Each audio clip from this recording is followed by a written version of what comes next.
woke up feeling unusually cold. Opening my eyes, I was disoriented by sunlight streaming across my bedroom floor unobstructed. My bed remained, but everything else was gone.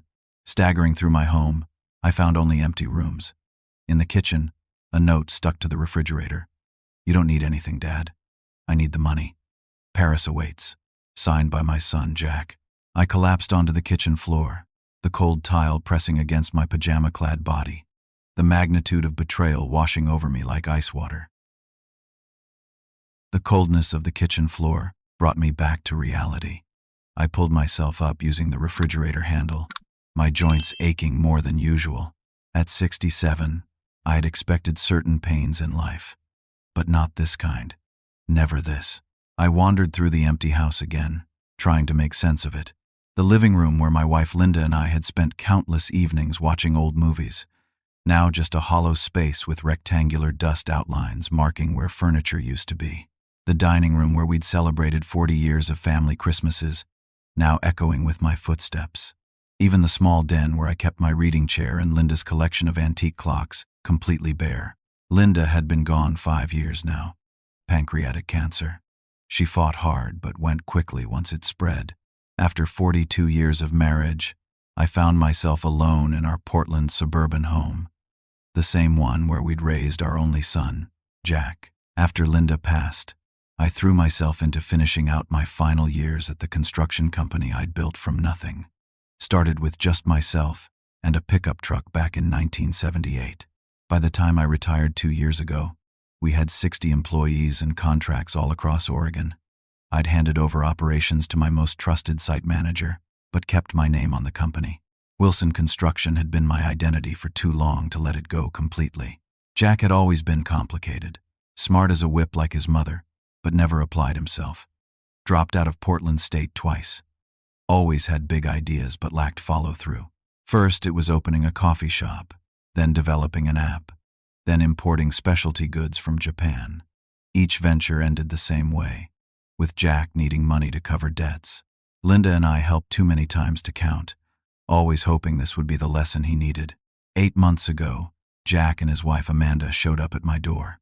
Their latest business venture, a meal delivery service, had collapsed spectacularly, leaving them with nearly $80,000 in debt. They'd already sold their condo and needed a place to stay just until we get back on our feet, Dad. I couldn't say no. My house felt too big, too empty since Linda died anyway. And maybe, I thought, having them around would fill some of the silence. I gave them the entire basement, which Linda had converted into a separate apartment years ago when we thought my mother might need to move in with us. Things had been, not exactly comfortable, but workable. I kept to my routines. Up at 5:30 every morning, coffee on the back porch watching the sunrise, breakfast at 6:15, reading the newspaper, actual paper, not digital, until 7. Then a walk around the neighborhood, yard work, or meeting friends for coffee. Jack and Amanda usually slept until mid-morning. They were supposedly job hunting and working on a new business plan. I tried not to pry too much. Jack was 38, old enough to manage his own life. I just provided the roof and occasional meals when we all happened to be home at the same time. Now I stood in my kitchen, still in my pajamas at 6:45, holding Jack's note, trying to understand. I called his cell phone, straight to voicemail. Amanda's too. I texted them both. No response. I forced myself to take a mental inventory of what was missing. The refrigerator and stove remained, built-ins that would have been difficult to remove. But every piece of furniture except my bed was gone. Linda's antique secretary desk that had been her grandmother's. The leather couch I'd splurged on after my first big contract. All the dining furniture. Even small things, like the vintage radio collection I'd been building for 20 years. Vanished. My hands trembled as I went to check my home office. The desk was gone, but I kept important papers in a fireproof safe bolted to the floor. To my relief, it appeared untouched. Inside were property deeds, my will, insurance policies, and some cash. But when I checked my recent bank statements, my heart sank.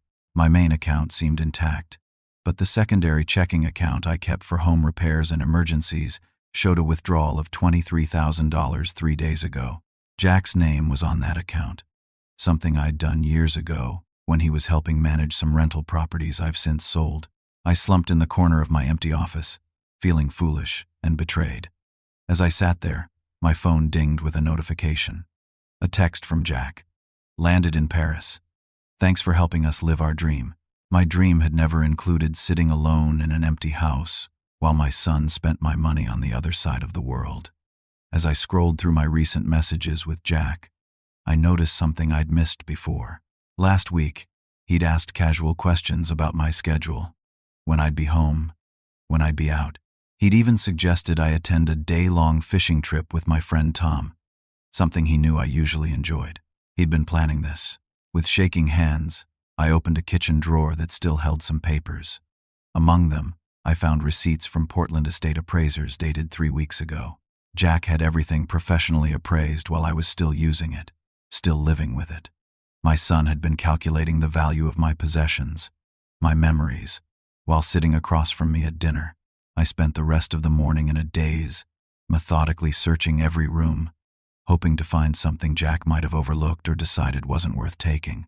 Linda and I had lived modestly despite our success, but we'd collected meaningful things over 4 decades together. In our bedroom closet, I found Linda's hope chest pried open. The lock had been forced, leaving splintered wood around the brass fittings. Inside, where Linda had stored our wedding album, family photos, and keepsakes from Jack's childhood, there was nothing. Just the lingering scent of the cedar lining. I ran my fingers along the empty bottom, remembering how carefully Linda had wrapped each item in acid-free tissue paper. "Wilson, your door was open. You okay in there?" I turned to see Tom Marshall, my neighbor of 20 years, standing in the doorway looking concerned. His eyes widened as he took in the empty room. "Jesus, Wilson, what happened? Robbery?" Tom stepped into the room, his fishing cap clutched in his hands. "Jack took everything," I said, my voice sounding distant to my own ears. "Sold it all while I was sleeping and went to Paris." Tom's face shifted from confusion to disbelief. "But Jack told me you were downsizing, said you were simplifying your life, getting rid of things that reminded you of Linda." My stomach clenched. "When did he tell you this?" "Few weeks back. Said you'd decided it was time to move forward, maybe even sell the house eventually." The betrayal cut deeper. Jack hadn't just stolen my belongings, he'd been laying groundwork, creating a cover story so no one would question furniture being moved out. How many others had he told similar stories to? "He's been lying to you, Tom." "To everyone, apparently." Tom helped me check the garage. My tools remained, too specialized for a quick sale, I supposed. My car was still there too, though I discovered Jack had taken the spare key.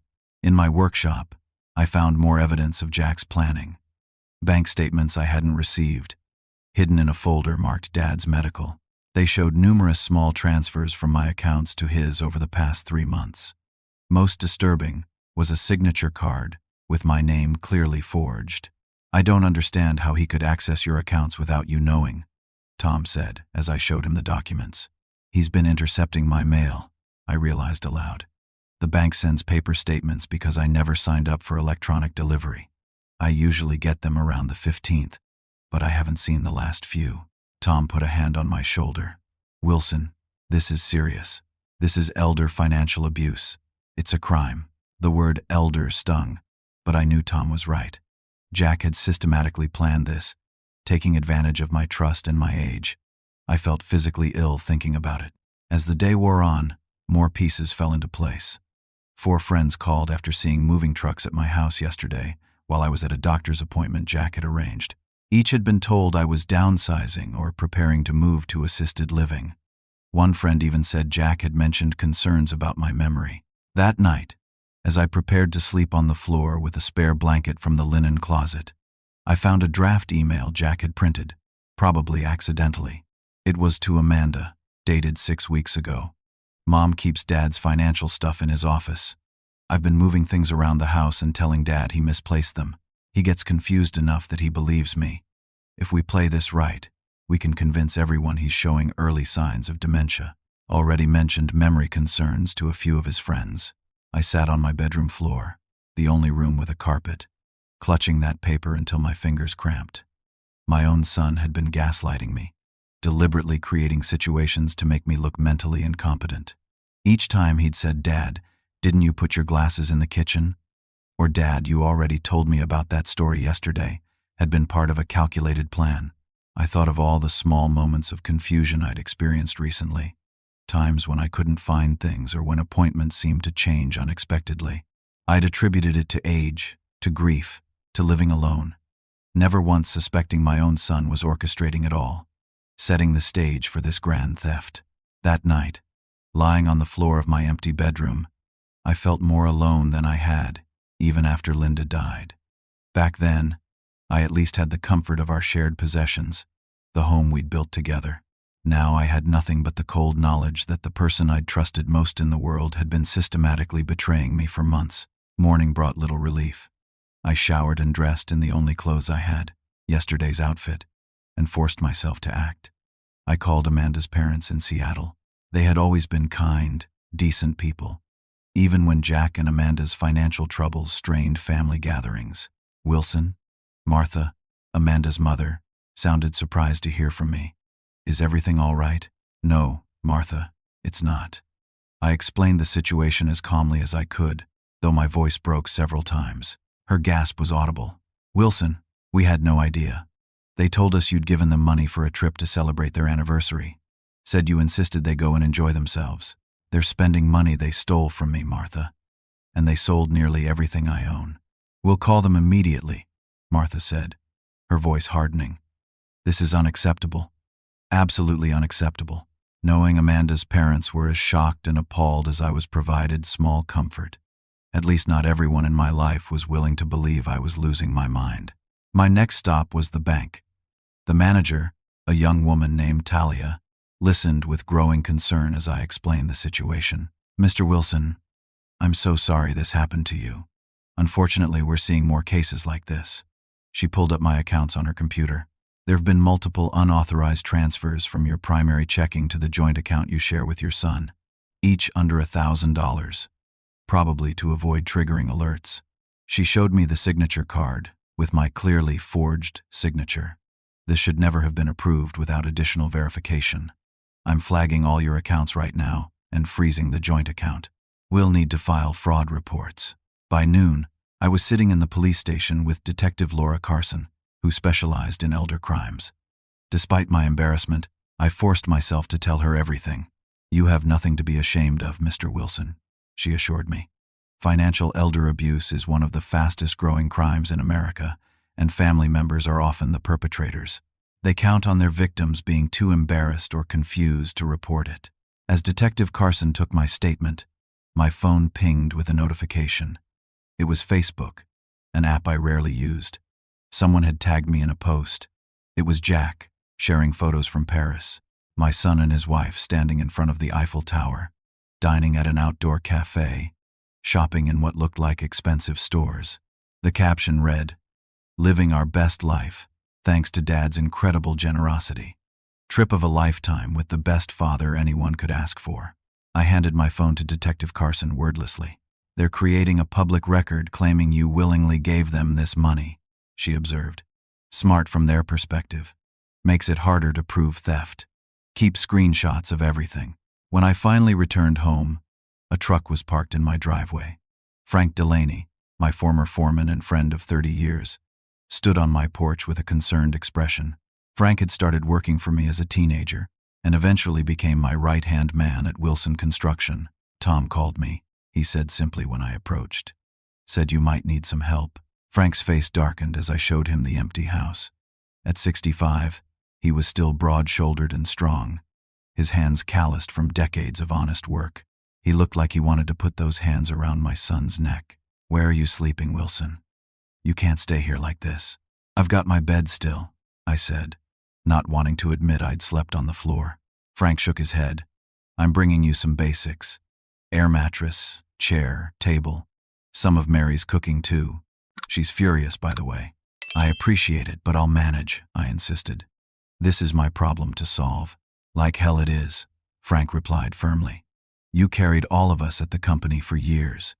Kept me on payroll when I broke my back, remember? 3 months full salary while I recovered. This isn't charity, Wilson. It's what friends do." Frank left and returned an hour later with an air mattress, folding chair, card table, and enough containers of Mary's cooking to last a week. He refused to leave until I'd eaten something and promised to call if I needed anything else. After he left, I sat at the small card table in my kitchen, eating Mary's beef stew.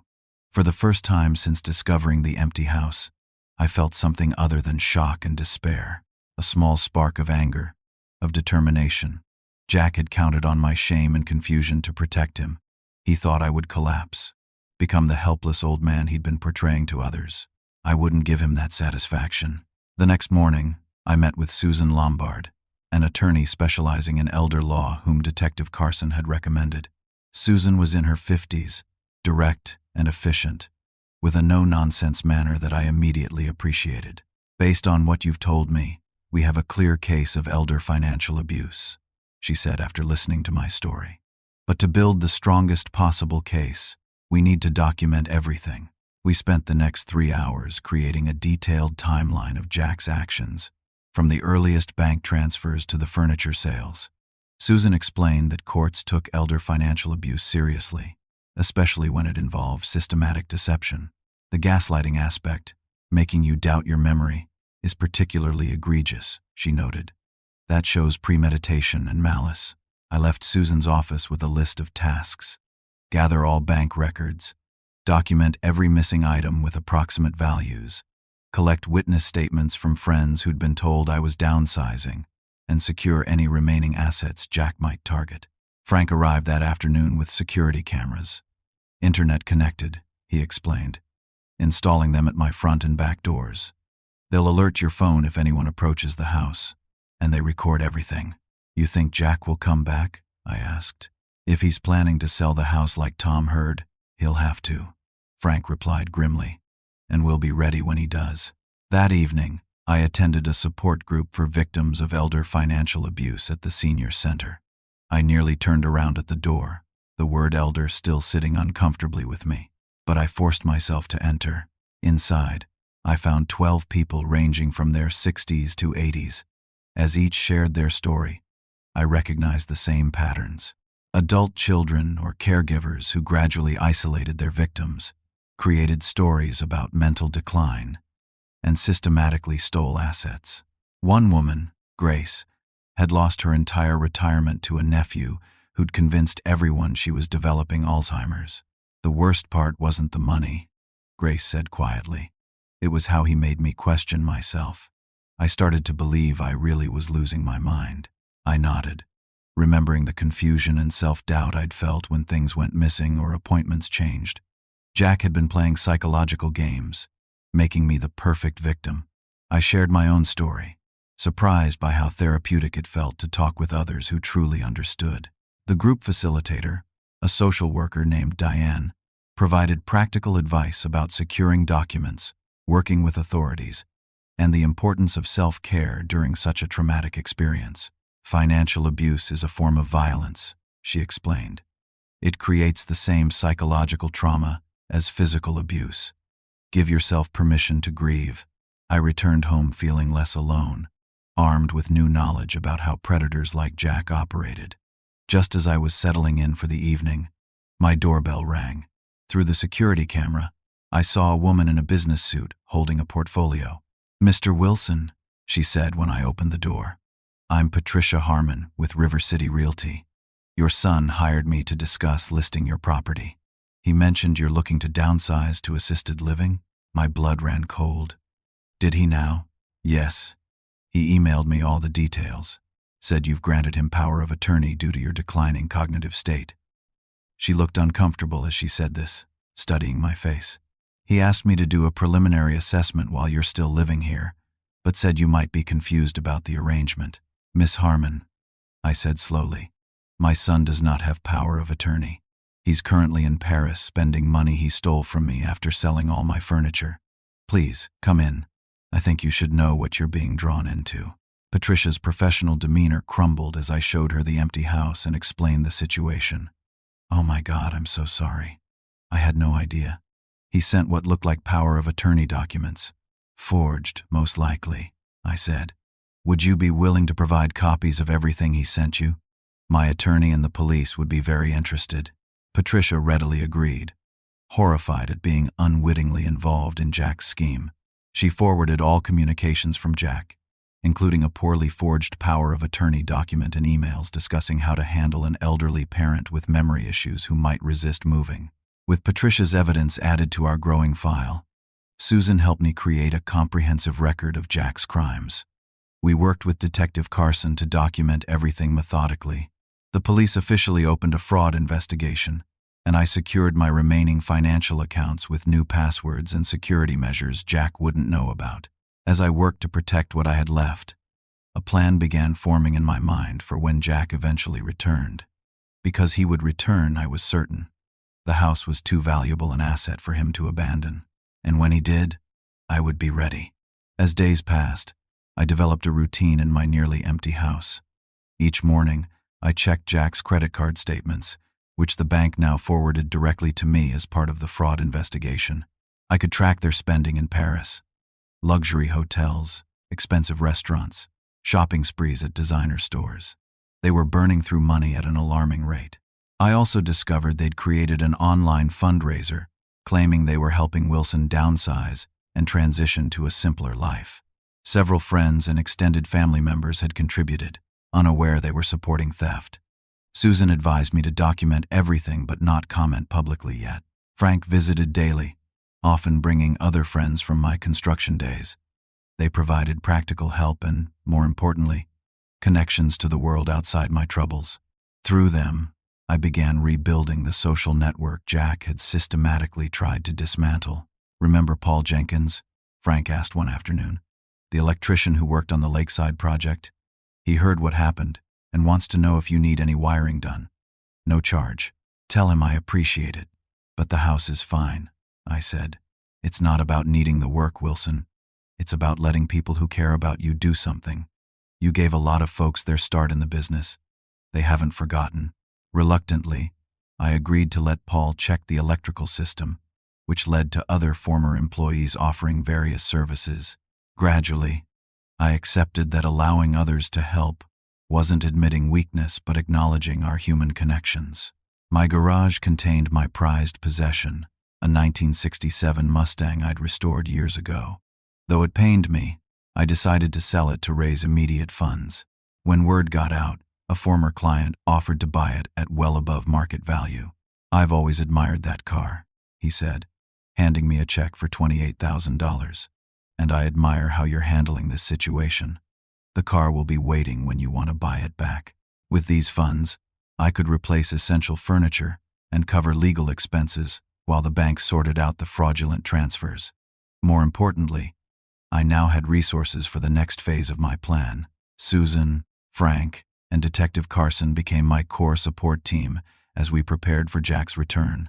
We had regular strategy sessions at my kitchen table, now a proper dining set thanks to a local furniture store that offered a substantial discount after hearing my story. "The bank has flagged their credit cards," Detective Carson reported during one meeting. "They've had 3 declined in the past 2 days. They'll run out of funds soon. And when they do, they'll come back expecting to sell this house," Susan added. "The question is, what do you want to happen then, Wilson?" It was a question I'd been wrestling with for days. Part of me wanted Jack to face the harshest possible consequences.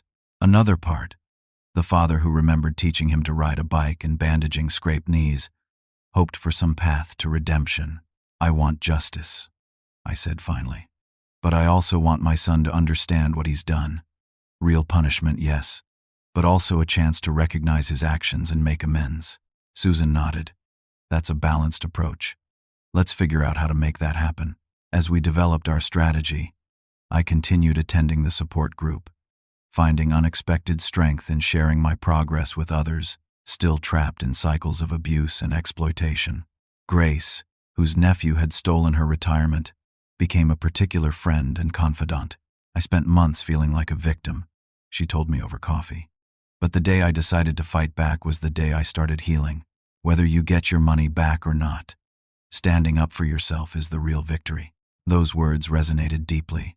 I'd built a successful business from nothing, weathered economic downturns, and survived losing the love of my life. Jack had counted on me being too defeated to fight back.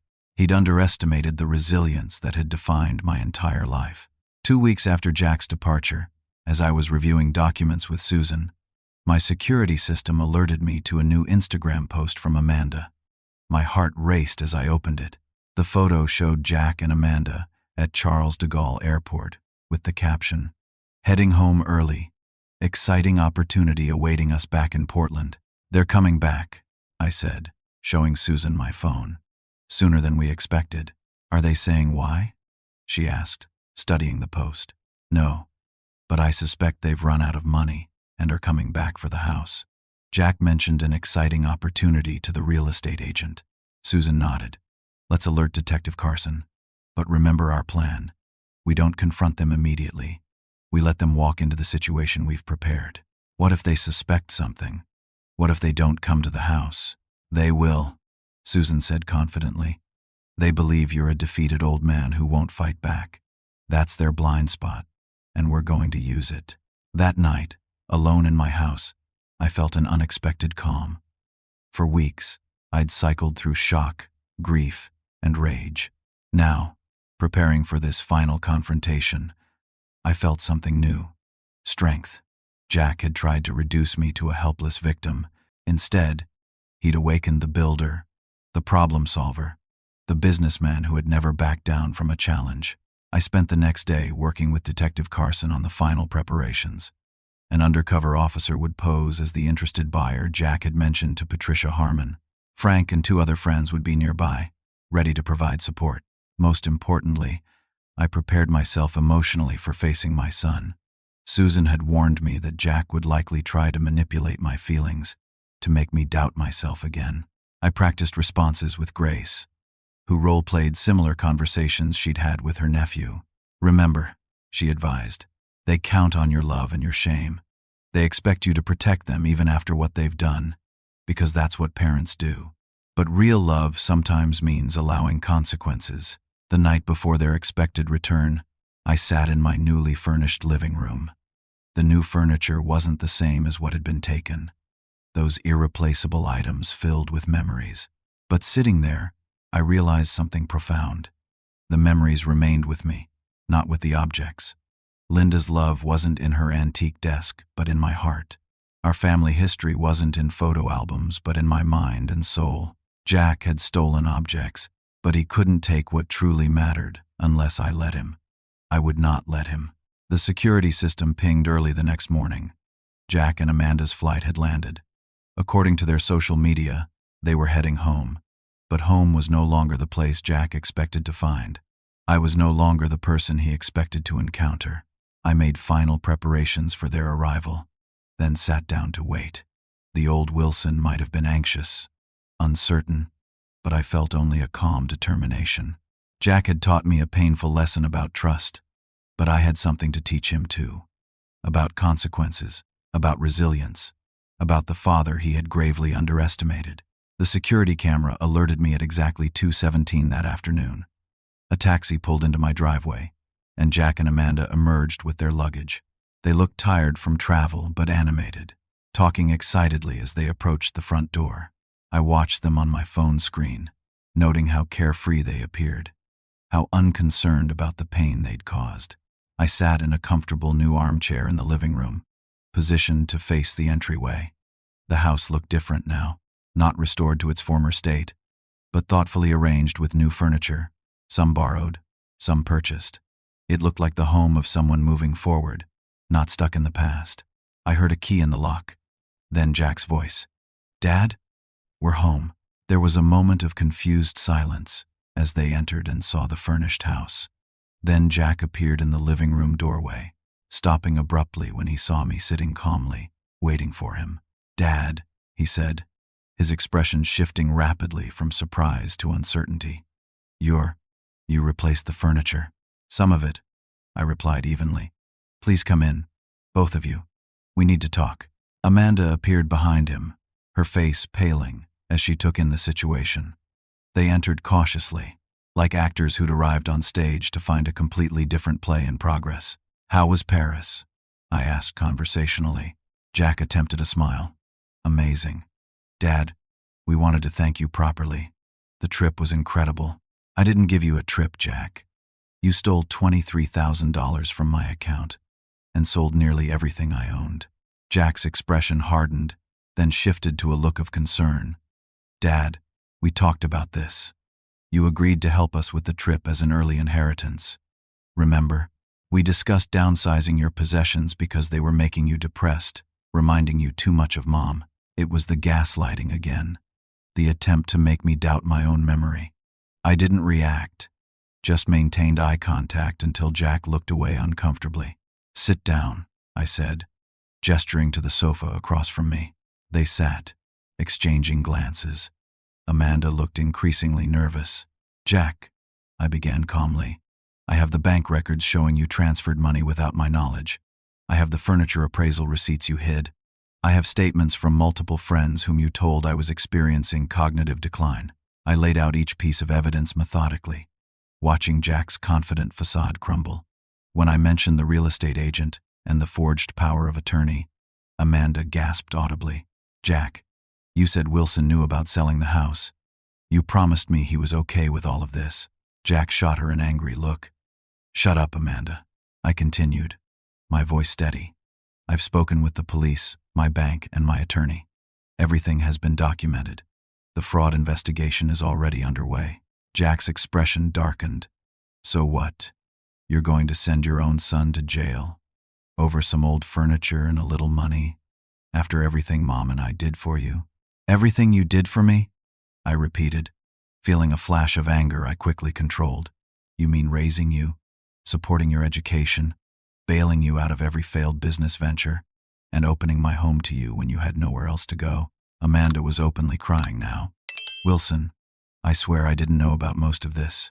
Jack told me you wanted to help us start over, that you were happy to downsize. That's convenient, Amanda. Did you think we were staying at $500 per night hotels in Paris on my approval? Did you think selling family heirlooms was something I would support? Jack stood suddenly. This is ridiculous. You're twisting everything. We had an agreement.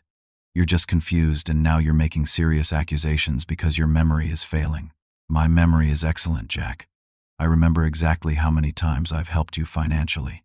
I remember how you manipulated me, moved my belongings to make me think I was misplacing things. I remember the furniture appraisers you brought in while I was at doctor's appointments you arranged. Jack paced nervously. You know what? Fine. We took some money, sold some stuff you weren't using. You have plenty. You've always been selfish with your money anyway. Mom would have wanted us to enjoy life. Don't you dare invoke your mother, I said, my voice low but intense. Linda worked 60-hour weeks alongside me to build our company while raising you. She would be heartbroken to see what you've become. A knock at the door interrupted us. Jack looked startled. Who's that? Probably the buyer for the house, I said calmly. You did tell Patricia Harmon you had an interested party, right? Jack's eyes widened. How did you? I stood to answer the door. Detective Carson entered in plain clothes, carrying a portfolio like a real estate buyer might. Mr. Wilson? I'm here about the house. Is this a good time? Jack visibly relaxed, assuming she was the buyer. Actually, I'm handling the sale. Jack Wilson, he said, extending his hand. Detective Laura Carson, Portland Police, she replied, showing her badge. Jack Wilson, I'm here to discuss numerous allegations of fraud, theft, and elder abuse. Jack's face drained of color. He turned to me, then back to the detective. This is a family misunderstanding. My father is confused about arrangements we made. He's been having memory problems. Is that why you told a real estate agent you had power of attorney based on his cognitive decline? Is that why you forged bank documents? Was selling his possessions without consent also due to his confusion? Jack bolted for the back door. When he flung it open, he found Frank and two other former employees from Wilson Construction standing there, arms crossed. Going somewhere, Jack? Frank asked grimly. Jack backed away, cornered. Amanda had collapsed on the sofa, sobbing openly now. I'm sorry, Wilson. I'm so sorry. I knew something wasn't right. But Jack kept saying you wanted to help us. Detective Carson read them both their rights, while Jack alternated between threatening legal action and pleading for understanding. As she prepared to take them to the station for formal questioning, I asked for a moment alone with my son. When the others stepped out, I faced Jack directly. "You were wrong about me, son. You thought I was a weak old man you could manipulate and discard. You thought I would be too ashamed, too confused to fight back. But I built a company from nothing.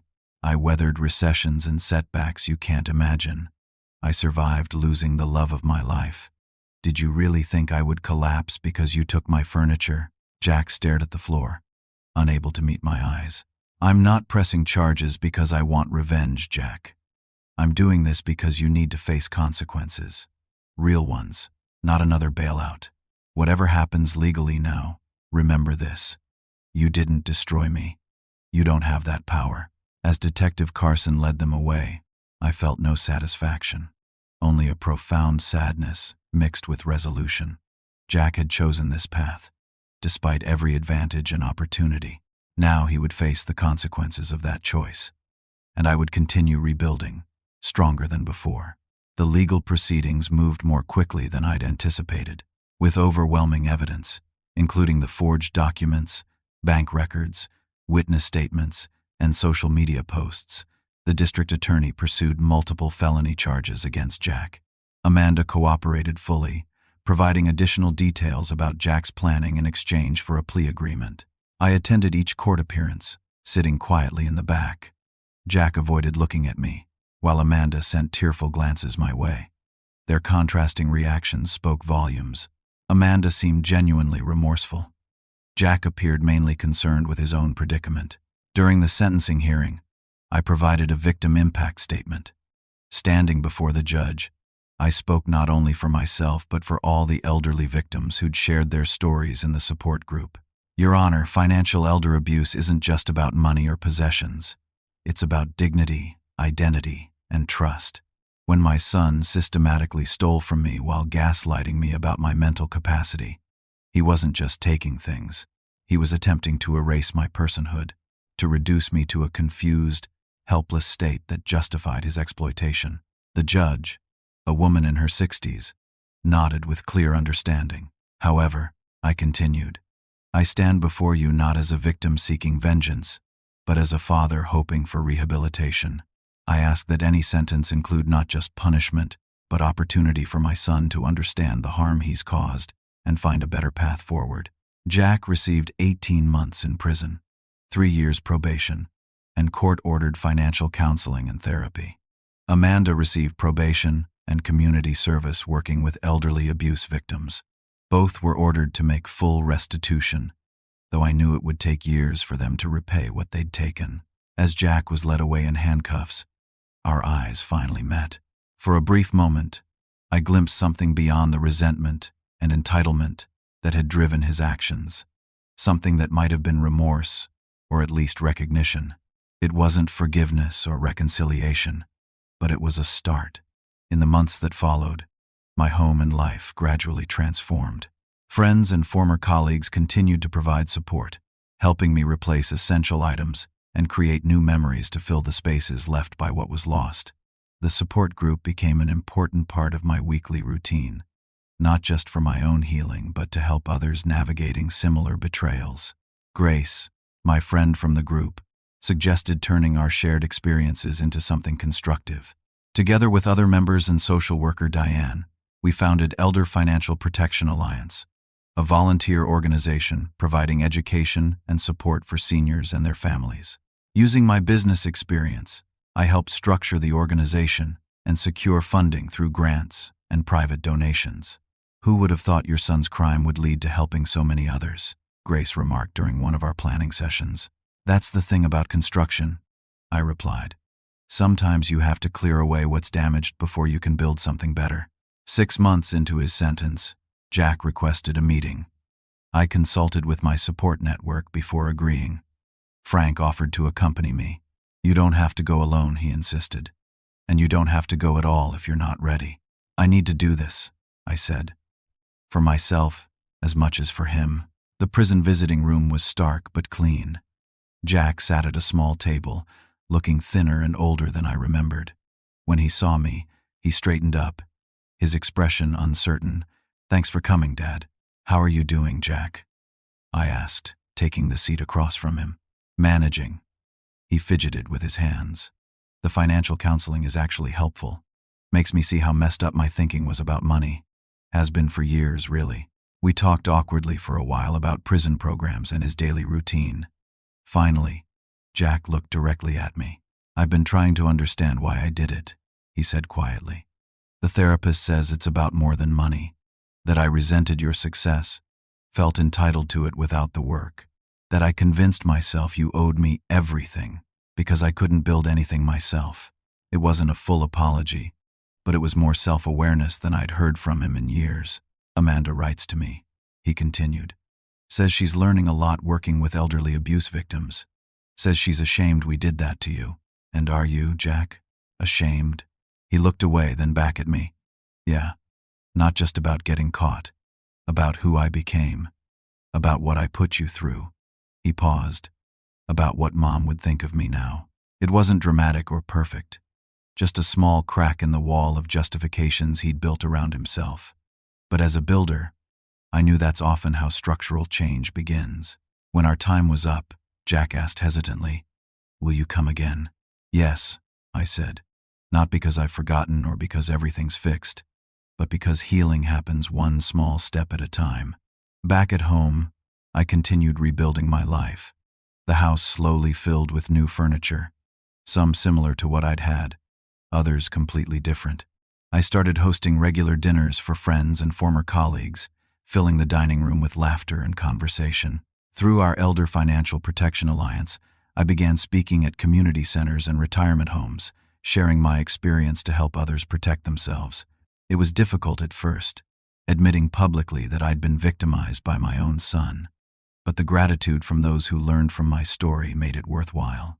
One evening, as I was preparing for such a presentation, I found myself looking at a new family photo wall I'd created. Unlike the original collection Jack had sold, this one contained a more complete history, including difficult times I'd previously kept hidden, like Jack's troubled adolescence and early adulthood struggles. The wall told a true story, not an idealized one. It represented my journey toward authentic healing, acknowledging pain while refusing to be defined by it. Amanda, now a year into her probation, had become a dedicated volunteer at our alliance. Her genuine remorse and willingness to make amends had opened a path toward forgiveness that Jack was still struggling to find. "Wilson," she said during one volunteer session, "I want you to know that working with these seniors, hearing their stories, I understand now. What we did wasn't just about money. It was about trying to take your dignity, your agency. I'm so sorry. Thank you for saying that, Amanda. And for the work you're doing now. Jack talks about making things right someday," she added cautiously. "He started taking business classes in the prison program. Says he wants to build something legitimate when he gets out, not just take from others." I nodded, neither dismissing nor fully embracing this potential change. Time would tell if Jack's insights would translate into transformed behavior. For now, I focused on my own journey. The house that had once felt empty now pulsed with new purpose. The dining room hosted alliance meetings and friend gatherings. The den had become a resource library for seniors seeking information about financial protection. The living room welcomed support group members for informal sessions. 1 year after Jack's theft, I hosted a special dinner. Around my table sat the key people who'd helped me rebuild: Frank and his wife Mary, Detective Carson, Attorney Susan, Grace from the support group, social worker Diane, and several others who'd been part of my recovery. "I want to thank you all," I said, raising my glass. A year ago, I woke to an empty house and a broken heart. Today, I stand in a home that's fuller than ever, not just with furniture, but with purpose and community. "To Wilson," Frank toasted, "the strongest man I know." Later that evening, as my guests departed, Grace lingered behind. Over the past year, our friendship had deepened into something more, a gentle companionship neither of us had expected but both treasured. "You know what strikes me about this house now?" she said, taking my hand as we stood in the living room. "It feels more like you. The old house was lovely, but it was a museum to the past. This place breathes with the present." She was right. In rebuilding, I hadn't just replaced what was lost. I'd created something that better reflected who I was now. A man changed by betrayal but strengthened by recovery. The house was no longer a shrine to memories but a living space that embraced both past and future. Jack would be eligible for release in 6 months. Our relationship remained complicated, tentative steps toward reconciliation mixed with necessary boundaries. I didn't know if we would ever fully heal the breach his actions had created, but I knew my own healing didn't depend on his. I had learned that resilience isn't about remaining unchanged by hardship, but about integrating difficult experiences into a stronger, more authentic self. My son had tried to reduce me to a confused, helpless victim. Instead, he'd inadvertently pushed me toward greater clarity and purpose than I'd known since Linda's death. The empty house had been filled, not with the exact things that were taken, but with something more valuable, a life recommitted to growth, service, and genuine connection. Have you ever faced a betrayal by someone close to you? How did you find the strength to recover and move forward? Share your story in the comments below. If you found this journey meaningful, please like this video, subscribe to hear more real-life experiences, and share with someone who might need to know they're not alone in facing family betrayal. Thank you for listening to my story, and remember that our greatest strength often emerges from our most painful challenges.